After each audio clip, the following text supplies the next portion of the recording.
अमवा की पत्तियाँ जे झरी गाए बाबा, लगी गाए पेड़े में टिकोर जी।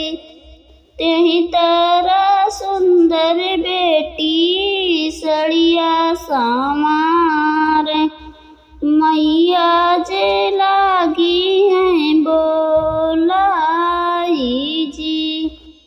तेहि तरह सुंदर बेटी सड़िया संवार, मैया जे लागी हैं बोलाई जी।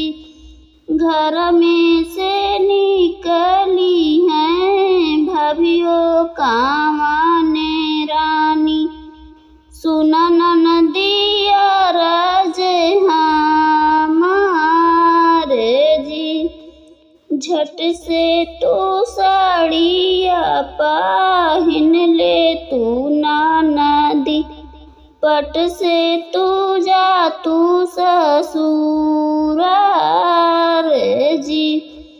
इतनी बचा न सुनी दुल्हन कामने रानी, नैना ललित होई जाई जी। इतनी बचा न सुनी दुल्हन कामने रानी, नैना ललित होई जाई जी। आजू से पहले भाभी कबहू न बोलू, जत बेरिया काहे आकतान्यू जी। आजू तक तू मोरी ननदी दिहु ना जवाबवा, जत बेरिया दिहु तू जवाब जी। अमवा की पत्तियाँ जे झरी गाए बाबा, लगी गाए पेड़े में टिकोर जी।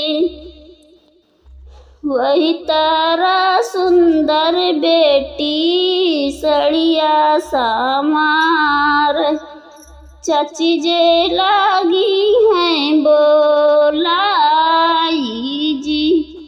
घर में से निकली हैं चाची कावन रानी, सुन बेटी अरज हमार जी।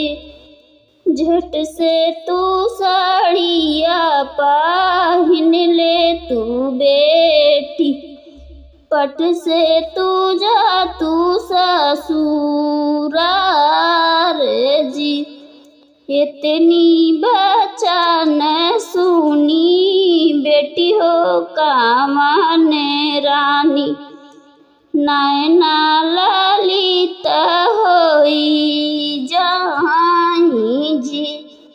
इतनी बचा न सुनी बेटी हो कामने रानी, नैना न ढूर कइयास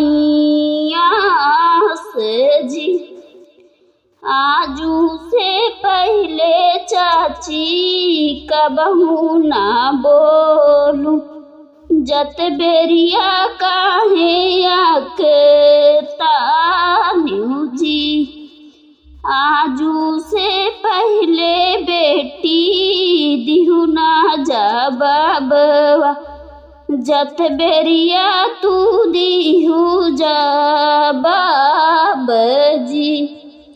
अब अमवा की पत्तियाँ जे झरी गाए बाबा, लगी गाए पेड़े में टिकोर जी।